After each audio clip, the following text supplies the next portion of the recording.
Donnie and Dolly. The team is supported by ableauctions.ca. Closing your business? We can help. All of our guests today. Do we want to bring up the Vancouver Giants again? We will. Kamloops, 3 hours away. Yeah, we're being told it's 5. Chief Swagger's out to lunch. If you're telling me Kamloops is 5 from Langley, Chief Swagger, what are you smoking? Kamloops and Langley is 3 hours, Donnie. Come on. Check it out on the interweb there for the official. Ryan, can you Google the Langley driving to time. Kamloops, how far it is? Sure, John Shannon's interested in that.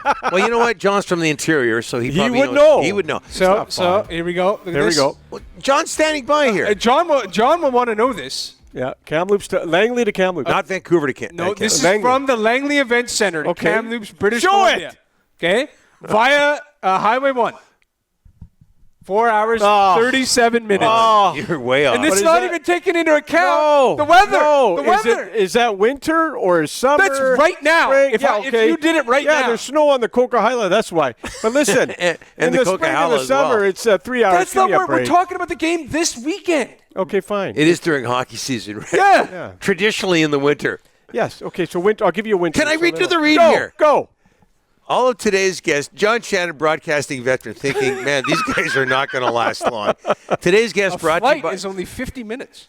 Thank you. Thank you. Today's guest brought to you by the Vancouver Giants. The G-Men play a pair of home games this weekend at the LEC. Tomorrow, they take on Kelowna at 7 p.m. Then they go to Kamloops. They come back.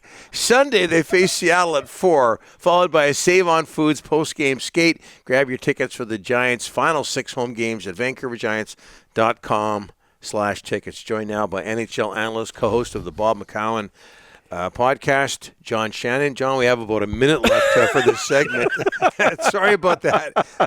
Thanks for joining us. See, I'm more concerned when Rick said he was driving the bus up Highway 97. That's a bit of a concern to me. Yeah. No, that road from Quesnel, Williams Lake, Prince George, that's not the safest if Rick's driving the bus. John, I used to stand with the bus driver at the front. Stand to talk to him. At 3-4 in the morning, we'd get back. To keep him occupied, he'd have his coffee, and little Ricky would talk to him. Yeah, as he's trying to focus on the road. On the Coke. And every other guy's trying to sleep, and you're still talking. It's unbelievable. Hey, John, is it wrong to – because we're talking a lot about Elias Pettersson, and the phrase kids game came up. I used it. Is it wrong to refer to pro hockey as men playing a kids game? No, I say it all the time. You know, I mean, that's one of the things that I think keeps a lot of these guys young. Yeah. You know, and you know what? You go back to your old hockey cards, Donnie, and you take out that picture of Orland Curtin back in 1972, and he looks about 50 years old in the picture, and he's not out of his 30s yet. So It is a boys' game. Come on. Yeah, no, absolutely. They all are, if you ask me. Okay, Elias Pettersson, the focus of much conversation this week. We understand that negotiations they're starting to percolate. Kicked off. Do you think he's worth $12 to $13 million a season, as it looks like he's going to record a second straight 100-point campaign? Well, I think the conversation has to start there. Yeah, I do. I mean, let's face it. What has set the bar? William Nylander, Austin Matthews. Those are the types of players. Nate McKinnon.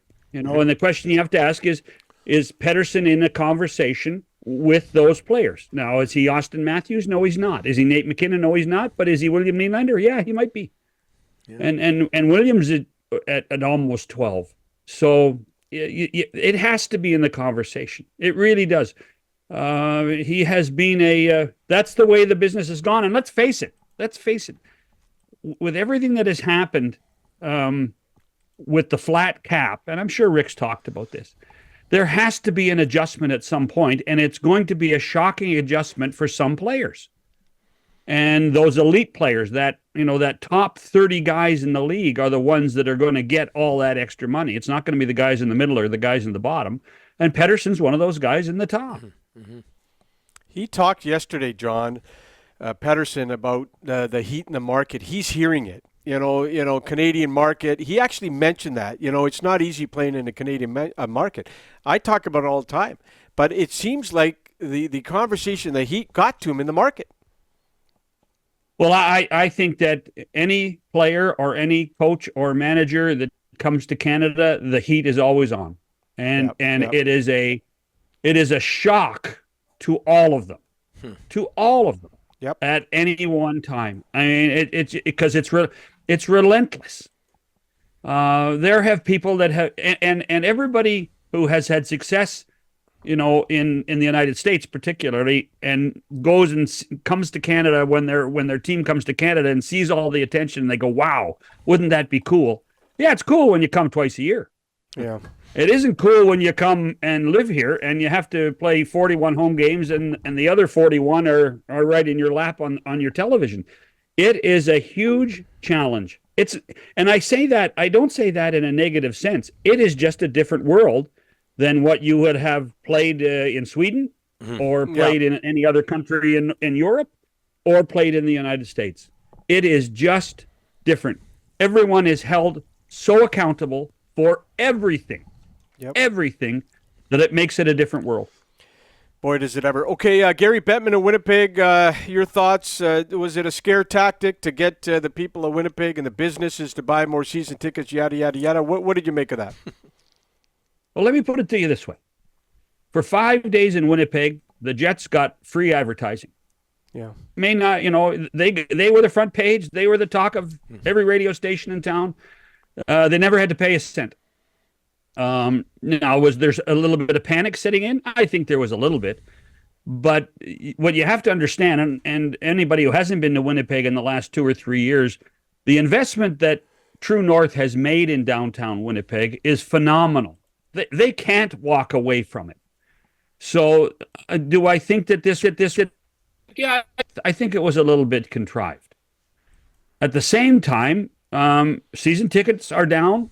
Corporate dollars are down. Winnipeg was hit harder during the pandemic, I think, than any other major Canadian city. And so there is a reality. The only way the Jets can compete is if they're sold out every night. And that's the challenge. And when I say compete, I'm not talking about the players. I'm talking about the business of, the Jets versus what the Aquilinis can do, what Maple Leaf Sports and Entertainment can do, what Jeff Molson can do in Montreal. They are trying to compete in a big boys game, and it's paper thin at times if you don't put 15,000 people in those darn seats. Yeah. Hey, John, you do the Oilers broadcast on Sportsnet. The Oilers winning last night in overtime, 3-2 over the Blues. Zach Hyman has 40 goals right now, second in the National Hockey League. Did you see that? It was a fifth-round draft choice. Did you see that coming when he signed with the Oilers? Well, just as a background, a fifth draft choice of the Florida Panthers. Oh yeah, and didn't want to play in Florida. And so we've seen this with other guys that get criticized for not wanting to play in certain cities, and then force a move. Zach was one of those guys that forced a move. That said, I'm a huge Zach Hyman fan as a person. I don't think you'll meet a more kind, gentle, honest, and open person than Zach Hyman. I don't think anybody saw 40 goals. Period, Donnie. Right. I think that this was he's supposed to be an 80-point guy, 30 goals, 50 assists. He's on pace for 56 now.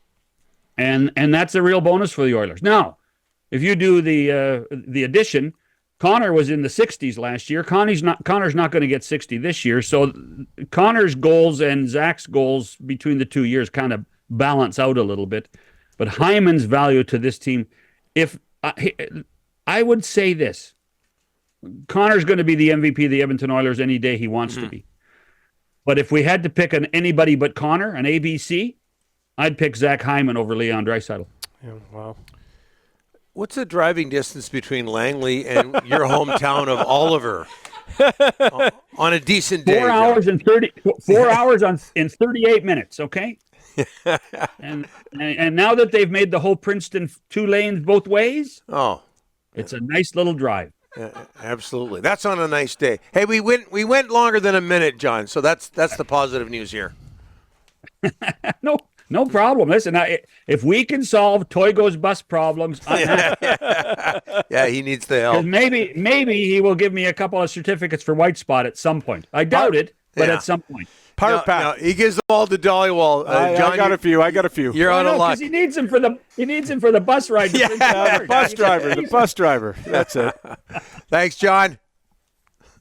Cheers, boys.